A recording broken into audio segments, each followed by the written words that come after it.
Assalamualaikum warahmatullahi wabarakatuh. Perkenalkan, nama saya Twinda Rizky Adikha dari kelas 4C Manajemen Pendidikan Ekonomi Universitas Islam Negeri Sultan Syarif Kasim Riau. Baiklah, di sini saya akan menjelaskan sedikit materi yang sudah saya buat tentang pengaruh faktor internal dan eksternal mahasiswa terhadap keputusan memilih konsentrasi manajemen di jurusan pendidikan ekonomi. Yang pertama ada pendahuluan. Latar belakang masalah yang sudah saya buat adalah pendidikan merupakan fondasi suatu bangsa untuk menghasilkan generasi unggul yang dapat bersaing di kancah internasional. Pendidikan di sini memiliki peran yang sangat penting dalam pembangunan sumber daya manusia, karena dengan adanya pendidikan dapat menghasilkan pribadi yang berkualitas. Perguruan tinggi merupakan suatu wadah pendidikan yang mendekati ke dunia pekerjaan. Dalam perguruan tinggi, kita hanya difokuskan pada satu bidang konsentrasi minat. Harapannya agar manusia mengembangkan seluruh bakat dan keterampilannya sehingga nantinya mereka dapat menerapkan ilmu-ilmu yang telah dipelajari di bangku perkuliahan saat terjun langsung ke dunia pekerjaan. Dalam menempuh studi di perguruan tinggi, mahasiswa sering sekali dihadapkan oleh permasalahan. Salah satunya ialah pemilihan konsentrasi. Di sini, mahasiswa harus memilih konsentrasi apa yang tepat untuk dirinya, karena pemilihan dari konsentrasi ini bertujuan agar mahasiswa mampu untuk mewujudkan cita-cita di masa yang akan datang. Dalam memilih sebuah konsentrasi, pasti seluruh mahasiswa memiliki berbagai macam pertimbangan yang matang, seperti mengenali dirinya terlebih dahulu, mengenali akan kemampuan yang mereka miliki, dan kelebihan apa yang ada di dalam dirinya. Selain faktor-faktor internal di atas, faktor eksternal yang mempengaruhi pemilihan konsentrasi dapat berupa dari lingkungan keluarga maupun lingkungan kampus. Pemilihan konsentrasi di jurusan pendidikan ekonomi, khususnya di Universitas Islam Negeri Sultan Syarif Kasim, dilakukan saat para siswa menginjak semester 3 atau tahun 1,5, di mana konsentrasi ini dilakukan tujuannya untuk mengarahkan para mahasiswa berdasarkan minat dan kemampuan mereka masing-masing, sehingga nantinya mahasiswa dapat berjalan sesuai dengan rencananya sendiri, karena mereka tuh telah menentukan konsentrasi untuk masa depan sendiri-sendiri atau masing-masing. Selain itu, pemilihan dari konsentrasi ini dianjurkan untuk merencanakan dan mengembangkan karir pada satu bidang tertentu agar nantinya mereka dapat bekerja secara produktif. Setelah latar belakang, ada identifikasi masalah. Berdasarkan rumusan masalah tadi, maka dapat kita identifikasi masalah yang dapat kita ungkapkan, yaitu pertama, masih banyaknya siswa yang merasa bingung memilih konsentrasi yang sesuai dengan diri mereka sendiri dan perbedaan keinginan antara orang tua dan para siswa. Lalu selanjutnya ada pembatasan masalah. Di sini berdasarkan latar belakang masalah, dapat kita lihat bahwa faktor-faktor yang mempengaruhi keputusan mahasiswa untuk memilih konsentrasi manajemen terbagi atas dua, yaitu faktor internal dan juga faktor eksternal. Berdasarkan hal tersebut, agar cakupan penelitian tidak terlalu luas, maka peneliti akan membuat batasan penelitian dengan mengambil minat sebagai faktor internal dan lingkungan kampus sebagai faktor eksternal, karena peneliti menduga bahwa minat dan lingkungan kampus dapat mempengaruhi alasan para mahasiswa untuk memilih konsentrasi manajemen di pendidikan ekonomi. Lalu selanjutnya ada rumusan masalah. Rumusan masalahnya adalah faktor apa sih yang mempengaruhi minat mahasiswa dalam memilih konsentrasi manajemen pendidikan ekonomi, dan tujuannya untuk mengetahui pengaruh faktor internal dan faktor eksternal dalam memilih konsentrasi manajemen di jurusan pendidikan ekonomi, khususnya di Universitas Islam Negeri Sultan Syarif Kasim. Dan yang terakhir dalam bab 1 ini adalah manfaat penelitian. Secara teoritis, manfaatnya diharapkan dari penelitian ini dapat menambah ilmu pengetahuan bagi para pembaca dan menjadi tolak ukur dalam pemilihan konsentrasi manajemen. Yang kedua, bagi dunia penelitian, di mana manfaatnya sebagai acuan penelitian mengenai faktor-faktor yang mempengaruhi pemilihan konsentrasi manajemen di jurusan pendidikan ekonomi. Dan yang terakhir adalah bagi peneliti, di mana penelitian ini memberi manfaat yaitu menambah pengetahuan dan pengalaman mengenai faktor-faktor yang mempengaruhi minat mahasiswa dalam memilih konsentrasi. Lalu yang kedua ada kajian teori. Yang pertama ada teori faktor pemilihan konsentrasi. Jadi, setiap mahasiswa mau tidak mau pasti harus mengambil suatu keputusan. Keputusan yang akan diambil pasti memiliki faktor yang melatar belakangi keputusan tersebut. Begitu pula dengan pemilihan konsentrasi pada jurusan pendidikan ekonomi. Mahasiswa yang akan memilih konsentrasi pasti memiliki pertimbangan.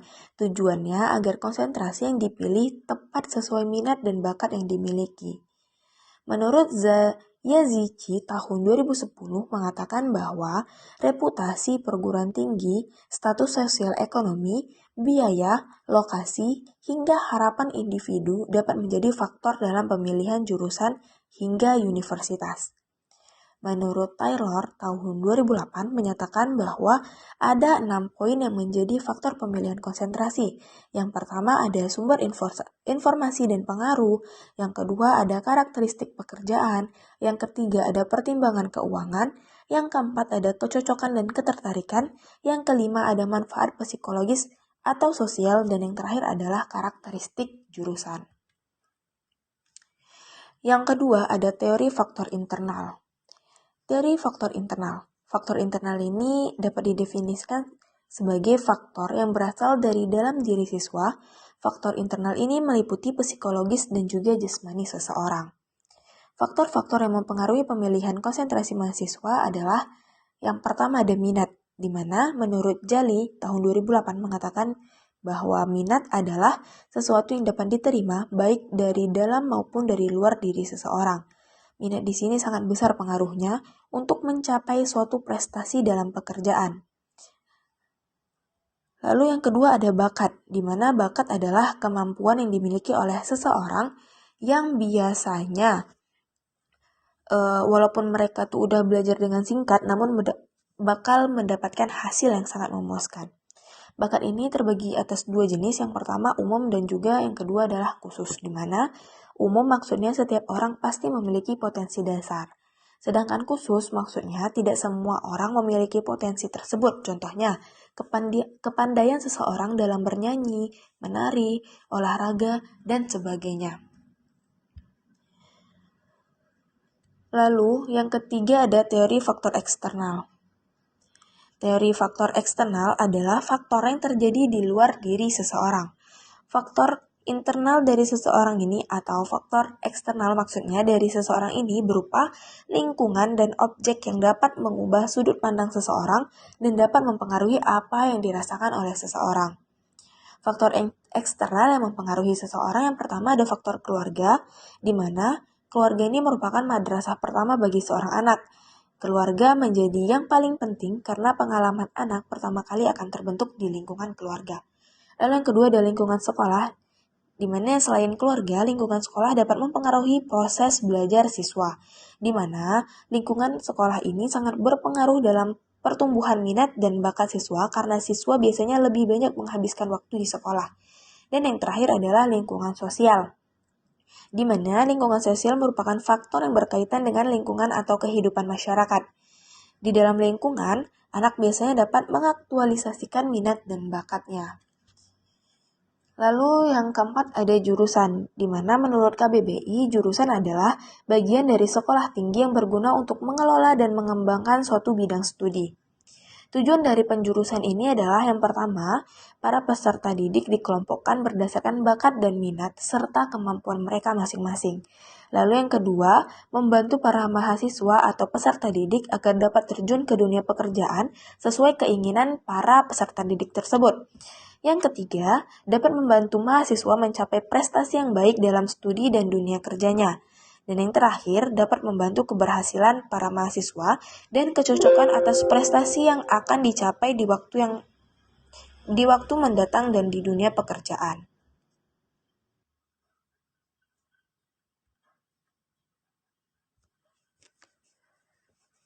Lalu yang kelima ada keputusan memilih konsentrasi manajemen. Yang pertama, dapat membentuk pribadi yang tanggung jawab, di mana alasan memilih konsentrasi manajemen yaitu untuk membentuk karakter mahasiswa.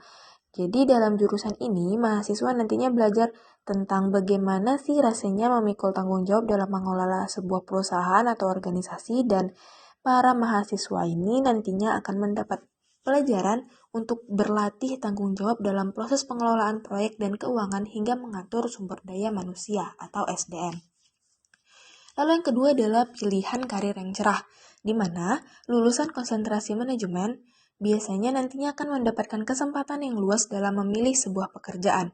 Lowongan pekerjaan untuk lulusan manajemen ini beragam, karena lulusan manajemen selain dapat menjadi guru, ia juga dapat menjadi seseorang pengelola keuangan di sebuah perusahaan dan dapat memastikan standar kesejahteraan para karyawannya. Dan yang ketiga adalah memiliki esensi yang tinggi, di mana ilmu manajemen berperan penting dalam berbagai aspek kehidupan, karena ilmu manajemen dapat diaplikasikan dalam setiap tujuan yang diperlukan oleh seluruh bidang perusahaan. Selain itu, manajemen dapat membentuk kepribadian seseorang sehingga mahasiswa dapat menjadi lebih disiplin. Lalu yang ketiga ada metode penelitian, di mana yang pertama ada jenis penelitian. Jenis penelitian yang dilakukan dalam penelitian ini adalah studi kasus. Yang kedua, waktu dan tempat penelitian.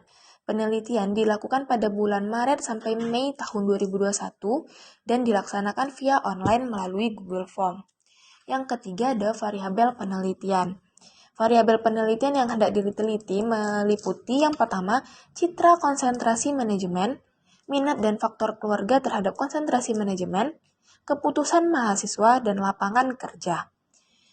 Lalu yang keempat ada populasi penelitian. Populasi penelitian ini adalah mahasiswa dari jurusan Pendidikan Ekonomi UIN Suskaryau yang berjumlah 162 orang. Lalu ada jenis data, di mana data penelitian yang dipakai adalah data primer. Data primer adalah data yang diperoleh dari sumber pertama, baik dari individu atau perseorangan seperti hasil wawancara atau hasil pengisian kuesioner. Dalam penelitian ini, data yang dikumpulkan dengan menggunakan kuesioner. Lalu ada teknik pengumpulan data. Data yang diperoleh dengan menyampaikan kuesioner secara langsung kepada mahasiswa dan diisi secara personal oleh responden. Lalu ada teknik analisis data.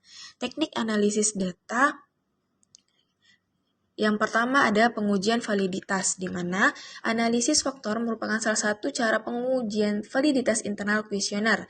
Uji validitas ini dilakukan untuk mengetahui seberapa jauh ketepatan alat ukur yang dikembangkan dapat mengukur data dengan benar. Lalu yang kedua ada pengujian reliabilitas, di mana untuk pengujian reliabilitas ini digunakan untuk mengetahui seberapa jauh konsistensi alat ukur dalam pemberian hasil pengukuran. Yang ketiga ada analisis faktor. Analisis faktor,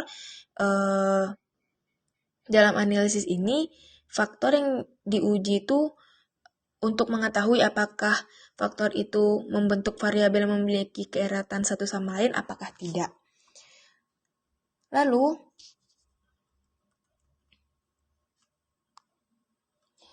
sekian presentasi dari saya. Mohon maaf apabila ada kesalahan. Assalamualaikum warahmatullahi wabarakatuh.